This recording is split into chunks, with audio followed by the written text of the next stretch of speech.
오늘 에스겔 15장의 말씀을 가지고 우리 포도나무 비유라는 제목으로 함께 말씀을 나누겠습니다.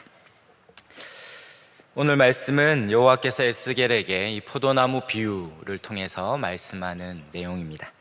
1절에 보면 여호와의 말씀이 내게 임하여 이르시되, 이렇게 여호와의 말씀이 에스겔에게 임하고 있습니다.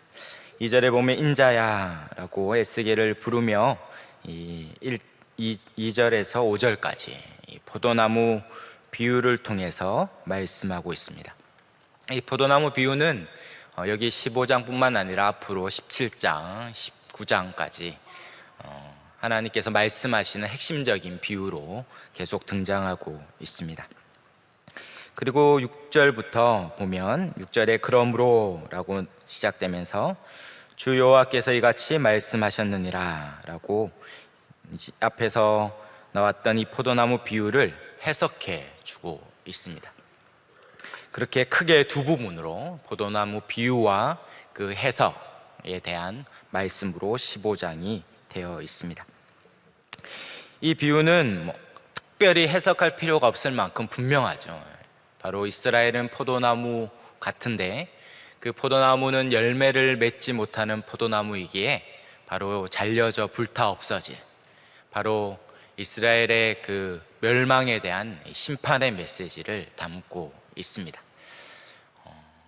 이렇게 할 때 우리는 이미 어제까지 새벽마다 14장에 이르는 누누이 반복해서 나오는 하나님의 이 심판의 메시지와 동일하구나.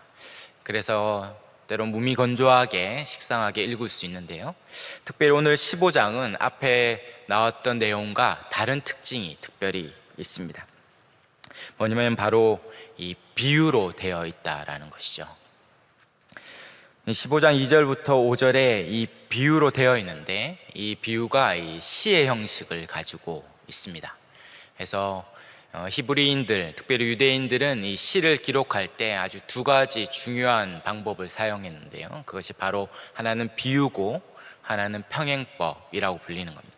그래서 오늘 이 두 가지, 이 비유와 평행법, 요걸 배워가시면 앞으로 시로 된 성경, 이 시가서인 욥기, 시편, 잠언, 전도, 아가서, 이 시가서와 또 예언서의 많은 부분이 시로 기록되어 있는데, 이것을 이해하는 좋은 방법을 배우게 됩니다. 이 비유는 잘 아는 대로 내 마음은 호수다, 이게 비유죠. 실제로 이 마음과 호수, 이것은 전혀 별개의 사물이지만 그러나 어떠한 유사점을 가지고 설명해내는, 그래서 인생은 풀의 꽃과 같다 할 때 특별히 인생과 풀의 꽃은 같은 게 없는 것 같지만 어떠한 유사점을 가지고 비유함으로 어떻습니까? 훨씬 더 직관적이고 확실하고 선명하게 이 메시지를 이해할 수 있는 것이죠. 그렇게 오늘 이 비유를 통해 설명하고 있는 것입니다.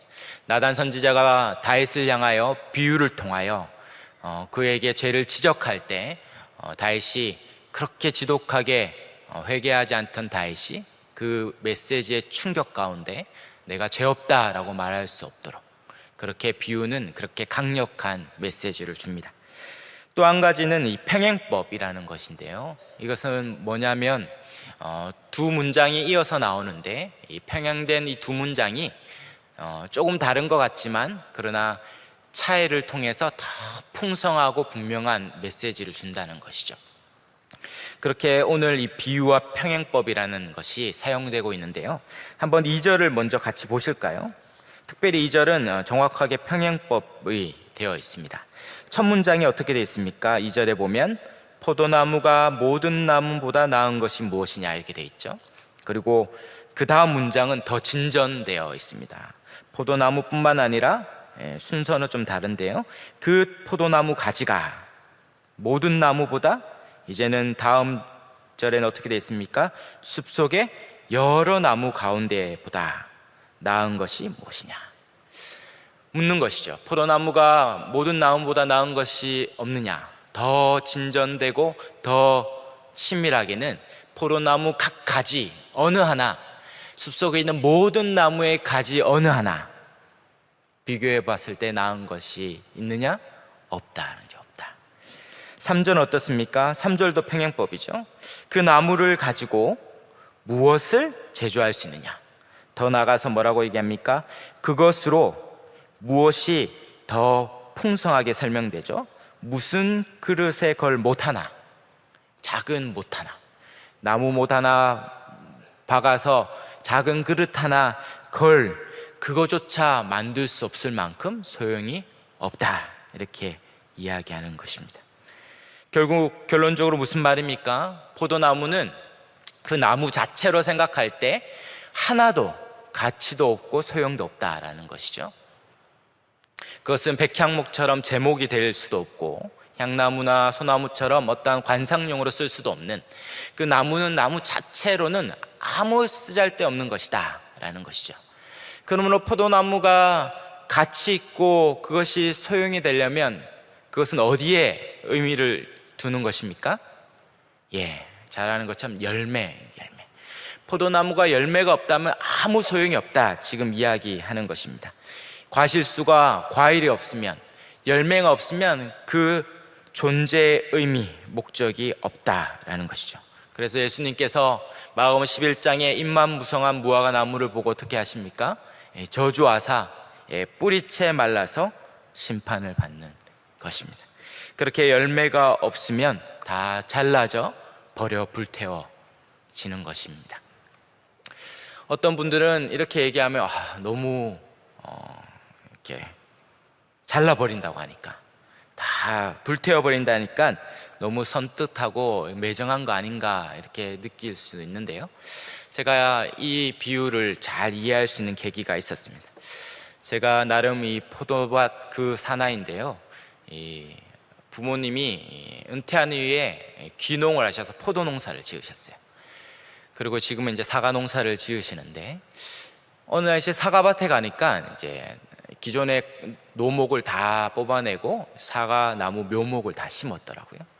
그리고 이제 울타리에 이 빈 땅에 여기저기서 얻은 이제 과일 묘목들을 심었습니다. 그래서 뭐 대추나무, 복숭아, 자두, 뭐 매실, 이런 다양한 나무 묘목들을 심었어요.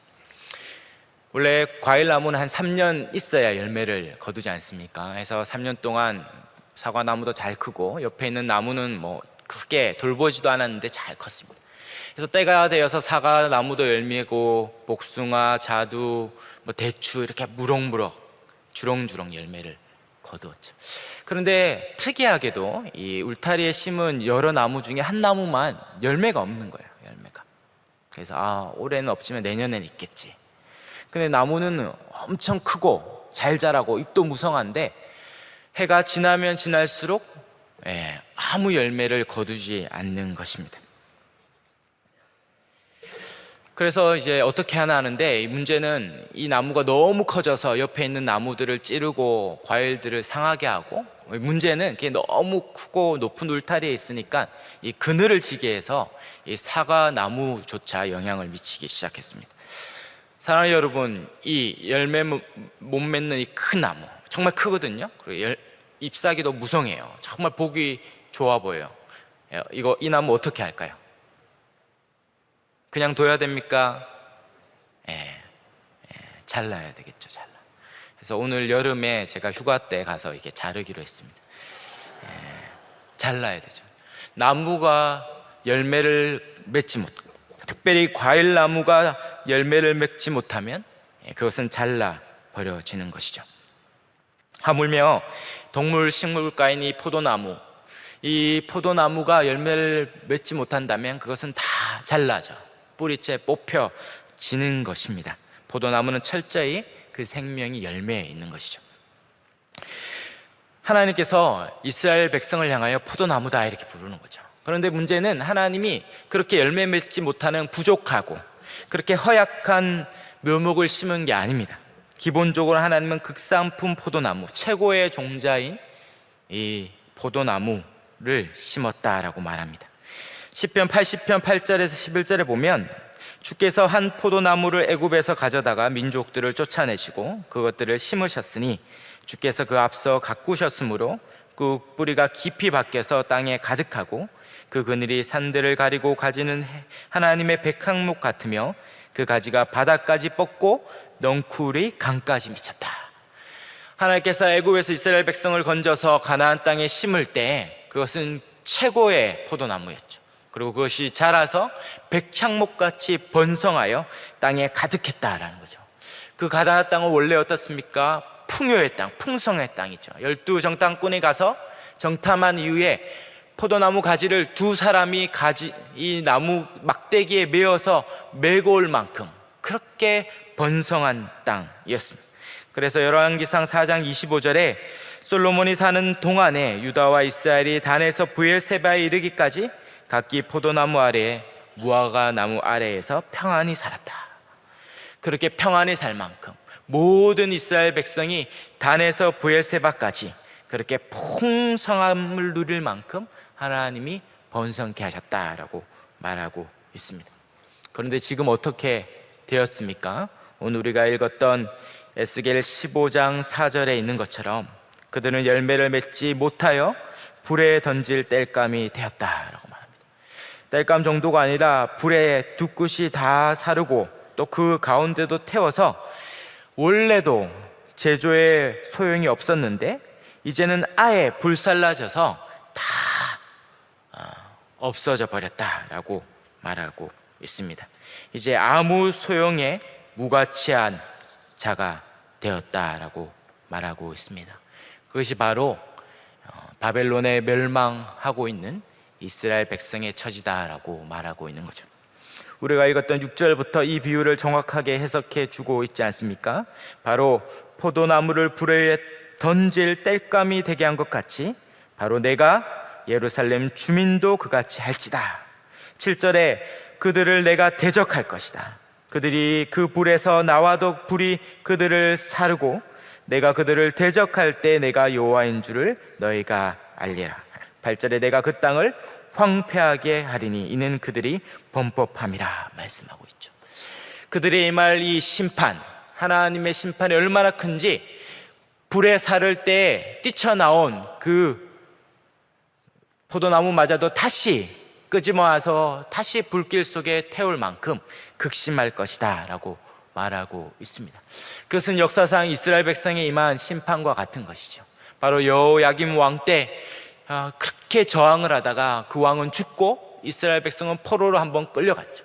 그렇게 불에 그슬렸는데 다시 여호야김 왕이 하나님 앞에 저항하다가 그도 포로로 잡혀가고 마지막 왕 시드기야가 애굽을 의지하고 끝까지 저항하다가 마지막에 이스라엘 백성이 완전히 패망한 불에 완전히 불살라 버린 포도나무 같이 그렇게 멸망하게 되었다라는 거죠.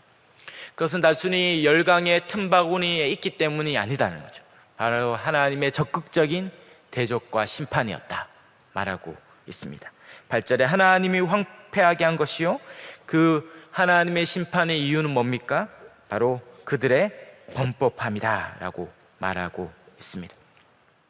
이것은 단순히 하나님의 변덕이나 하나님 편에서 어떠한 변화가 있은 것이 아니죠. 그것은 바로 이스라엘 백성이 하나님과 맺은 언약을 어겼다라는 거죠. 원래 하나님께서 이스라엘 백성을 출애굽할 때 애굽에서 구원하실 때 시내산에 도착하자 이스라엘 백성과 하나님은 언약을 맺었지 않습니까? 시내산에서 언약을 맺으면서 나는 너의 하나님이 되고 너는 나의 백성이 되겠다. 너는 내 소유가 되고 너는 제사장 나라가 되고 너는 거룩한 나라가 될 것이다 약속했죠. 그리고 그렇게 하겠습니다라고 이스라엘 백성 편에서 대답까지 했어요. 그렇게 언약을 체결했죠. 그러므로 그들이 하나님 앞에서 언약을 맺고 하나님부터 포도나무의 복을 얻었어요. 그들이 풍성하게 되고 신명기서 말씀해 보니까 그들이 가난한 자가 없을 만큼 모두가 풍족해졌죠. 근데 그 풍성한 이유는 뭡니까? 바로 제사장 나라의 사명을 받은 거예요. 그들이 풍성할 때 세상을 향하여 뭐라고 얘기합니까? 제사장은 뭐하는 직책입니까? 하나님과 이 죄인을 중개해 주는 역할이 제사장 아닙니까? 바로 이스라엘 백성이 제사장 나라예요. 이방 하나님을 모르는 이 죄인들, 이 열방과 하나님 사이를 중개하는 이 제사장 역할을 하는 거죠. 그래서 하나님의 복을 막 주시는 거예요. 그리고 그들이 세상을 향해 말하는 거죠. 와보라, 와보라, 여기 살 길이 있다. 와보라, 여기에 모든 자가 풍족함을 누리고 아무도 가난하지 않는 진실로 유토피아 같은 복이 있다. 여기 오면 산다. 여기면 진짜 나라가 있다, 진짜 세상이 있다라고 세상을 향하여 외치는 거죠. 산 위에 등대와 같이 빛을 환하게 비추자. 헤매이고 풍랑 가운데 좌초되는 배들이 그것을 보고 가듯이 어떻게 해야 됩니까? 이스라엘 백성이 그렇게 하나님의 말씀에 순종하여 복을 받을 때 세상을 향하여 와보라 얘기해야 되는 거죠. 근데 그들이 그 복 받은 이유, 그 사명을 다 망각하고 뭐라고 생각했습니까? 이게 다 자기 잘난 것, 다 자기 거라고 그렇게 욕심껏 자기만을 위하여 살아가자 하나님으로부터 심판을 받은 것입니다. 그 땅은 그렇게 가나안 족속들이 자기만을 위하여 욕심껏 살다가 토해낸 땅인데, 동일하게 이스라엘 백성도 자기만을 위하여 욕심껏 살다가 그렇게 토하여지는 바로 심판을 받고 있는 것입니다. 바로 거기는 탐신과 같은 우상 숭배자들이 거할 수 없는 거룩한 땅이기 때문이죠. 사랑하는 여러분, 그렇게 이스라엘 백성은 정성을 기울여 하나님께서 돌보셨지만 불의와 포악과 불순종의 열매만 맺고 있는 죽은 나무가 되었습니다. 그렇게 죽었다면 결국 회복은 어디로부터 오는 것입니까? 이렇게 하나님 앞에 심판받고 멸망한다면 하나님이 주시는 회복은 어디로부터 오는 것입니까? 그것은 그들의 시작을 생각해야 되죠. 그들이 출애굽 받을 그때 어떻게 그 멸망과 그 포로 생활 가운데 구원받은 자를 안다면 그들이 바벨론의 포로 생활에서 구원받은 길도 찾을 수 있습니다. 그들이 은혜로 시작되었다면 그들이 다시 회복하는 것도 은혜인 거죠. 그들이 어떻게 출애굽하게 되었습니까? 출애굽기 2장 24절 25절에 보면 하나님이 그들의 고통 소리를 들으시고 하나님이 아브라함과 이삭과 야곱에게 세운 그 언약을 기억하사 하나님이 이스라엘의 자손을 돌보셨고 하나님이 그들을 기억하셨다. 뭐라고 얘기합니까? 하나님의 언약을 기억하사 그들을 돌보시고 구원하셨다는 거죠. 그들의 고통의 부르짖음을 들을 때 언약을 기억하사 그들을 돌보시고 구원하셨다면 바벨론 포로살이에서 구원받는 방식도 그와 같다는 거죠. 그리고 놀랍게도 오늘 15장을 지나 16장에 이제 하나님께서 구구절절 이스라엘의 범죄를 긴 장에 걸쳐서 얘기하거든요. 그들은 가증한 백성이다, 반자한 음료와 같은 백성이다, 그들은 소돔과 고모라와 같은 멸망받을 백성이다, 그렇게 얘기하다가 놀랍게도 마지막에 에스겔 16장 60절 마지막에 이렇게 이야기하고 있습니다. 그러나 내가 너의 어렸을 때 너와 세운 언약을 기억하고 너와 영원한 언약을 세우리라. 할렐루야. 하나님 편에서, 우리가 한 게 없는데 하나님 편에서 다시 그 언약을 기억하사 다시 영원한 언약을 맺으시겠다고 이야기하고 있는 것입니다. 바로 이전에 불타버리고 망가졌던 언약이 아니라 영원한, 다시는 망가지지 않고 다시는 깨어지지 않는 영원한 새 언약을 맺겠다 말씀하고 있습니다. 그리고 이것이 에스겔서 36장 24절부터 28절에 이르는 이 에스겔서에 있는 요절과 같은 약속의 말씀에서 성취될 것들을 예고하고 있죠.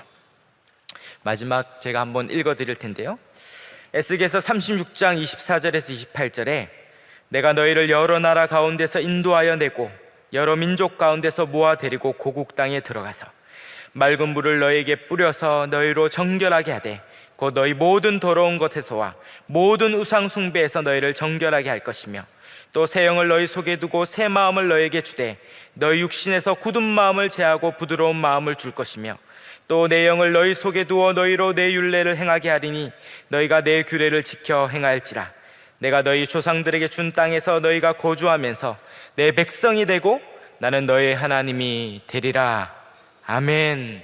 하나님 이스라엘 백성을 깨끗하게 하시고 그 모든 죄를 정결하게 하시고 그 마음에 새 영을 주사 마음을 새롭게 하셔서 이제 다시는 불순종하지 않는 하나님 새 백성으로 맞아주시는 줄 믿습니다. 그것이 하나님의 약속이죠. 그러므로 우리가 구약 성경을 읽으면서 기억해야 될 게 있습니다.